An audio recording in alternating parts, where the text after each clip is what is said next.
Y la tensión política en Honduras aumenta, aunque ya se anunciaron tras largas semanas de espera los resultados electorales de los comicios celebrados el 30 de noviembre en el país. La desconfianza todavía persiste. El viernes, la presidenta Xiomara Castro publicó un decreto que ordena un recuento total de los votos de las elecciones generales.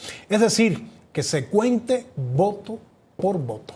La solicitud de la mandataria fue aprobada en una reunión del Consejo de Ministros y publicada de inmediato en el diario oficial La Gaceta. La iniciativa había sido avalada previamente en una sesión parlamentaria extraordinaria sin la presencia de más de 70 diputados opositores, quienes denunciaron que no se les permitió el ingreso.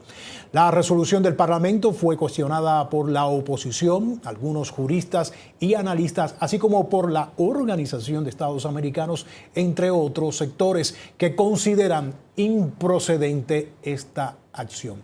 La razón: alegan que el Consejo Nacional Electoral ya declaró oficialmente a Nasri Tito Asfura como presidente. La Unión Europea, por su parte, también expresó su preocupación por el llamado de la presidenta Xiomara Castro a realizar un nuevo escrutinio de las elecciones de noviembre. El bloque europeo instó a respetar la voluntad del pueblo expresada en las urnas y a preservar la estabilidad democrática del país. Veamos.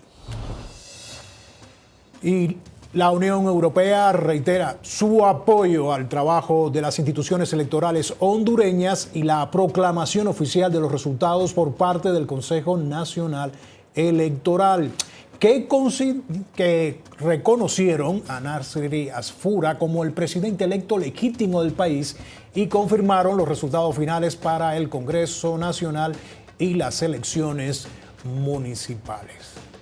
Y por su parte, la presidenta del Consejo Nacional Electoral, Ana Paula Holt, hizo este lunes un llamado a las Fuerzas Armadas para que continúen custodiando el material electoral del pasado 30 de noviembre. La respuesta fue positiva. Las Fuerzas Armadas dijeron este lunes que siguen respaldando la declaratoria sobre la elección realizada por el Consejo Nacional Electoral.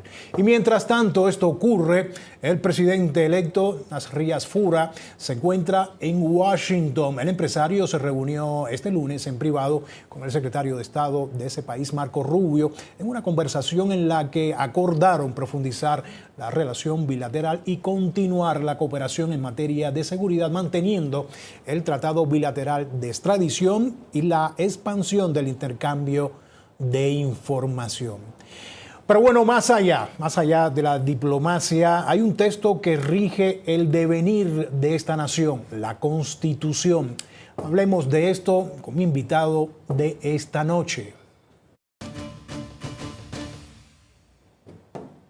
Él es Oliver Erazo, analista político, abogado constitucionalista y catedrático universitario, y va a estar desde Tegucigalpa. Gracias por estar acá, Oliver. Un gusto en saludarte como siempre.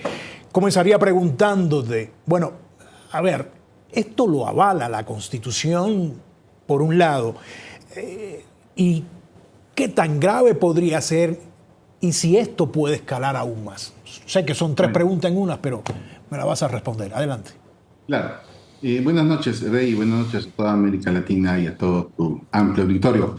Indiscutiblemente, esto no lo avala la Constitución. Estamos frente a un acto de función legislativa y un acto administrativo que deviene también en la sanción del decreto del Poder Legislativo por parte del Poder Ejecutivo, que son contentivos de delito, de violación a la Constitución de la República y de una falta de respeto insoslayable e insólita a la voluntad soberana del pueblo hondureño depositada en las urnas. Indiscutiblemente, no tiene facultades ni el Poder Legislativo ni el Poder Ejecutivo para anular elecciones. Dicho sea de paso, déjame decirte que el Tribunal de Justicia Electoral ha conocido los recursos que en el nivel electivo presidencial presentaron algunos candidatos y partidos políticos que no fueron favorecidos en el concierto electoral, y ya hay una resolución, una sentencia del Tribunal de Justicia Electoral que es firme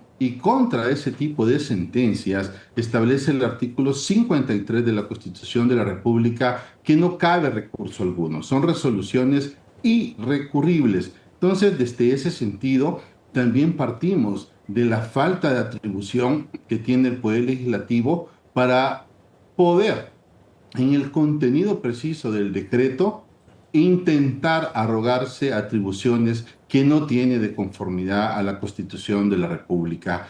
Y sumado a ello, lo hace Ya. rompiendo y no cumpliendo el quórum mínimo de mayoría simple que requiere la Constitución de la República en casos generales, pero en el caso de materia Ya. electoral, para tratar de intentar, se requiere mayoría calificada, es decir, 86 diputados, y en esa pseudo sesión solo habían 64, porque 72 o 74 diputados estaban reunidos ejerciendo un control de constitucionalidad de conformidad al artículo 191 constitucional, que es el pleno, o sea, la mayoría. Ahora, con esto que nos narras, ¿cuál podría ser los distintos escenarios que nos podríamos imaginar? Por ejemplo, mayor polarización política y social, crisis institucional, crisis de gobernabilidad. ¿Va por ahí o tú no lo crees? Todas esas crisis les hemos venido arrastrando incluso desde antes de que comenzara el proceso electoral interno, y el pueblo hondureño la ha venido sosteniendo incluso hasta llegar al proceso del 30 de noviembre, cuando días previos platicamos contigo y posterior también. Y el pueblo hondureño ha sido estoico, ha sido absolutamente democrático. La institucionalidad encargada por la Constitución de la República, déjame decirte que el Consejo Nacional Electoral y el Tribunal de Justicia Electoral tienen rango constitucional y son órganos extrapoder. Y cuando el constituyente patrio los creó, les dio características de autonomía, de independencia y del principio de no subordinación en relación a los tres poderes del Estado.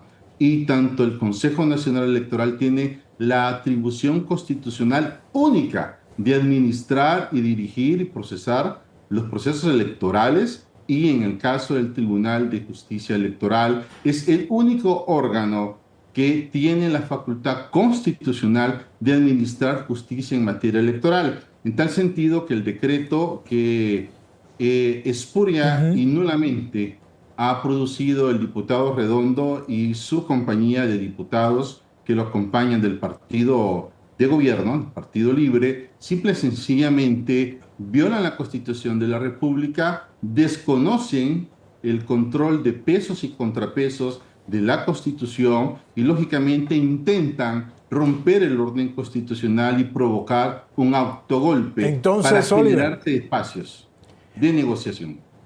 entonces, Oliver, para ti, ¿el legislativo está actuando como contrapeso institucional o más bien como un actor político con intereses propios?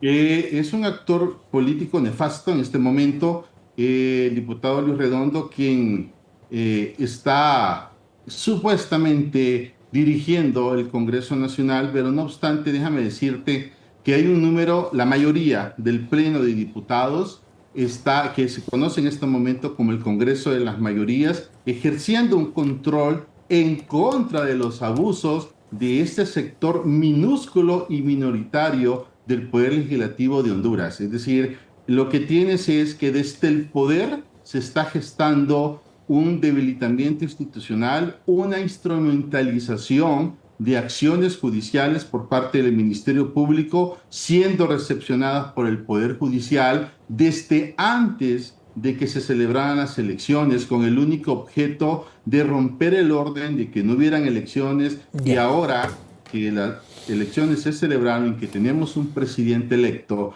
que no hay vuelta atrás, ahora quieren tratar de entorpecer el ejercicio de la transición de poder pacífica y democrática. Oliver, se nos quedan muchísimas preguntas, sobre todo si hay margen de maniobra ante esta crisis, pero eso seguramente será para otra oportunidad.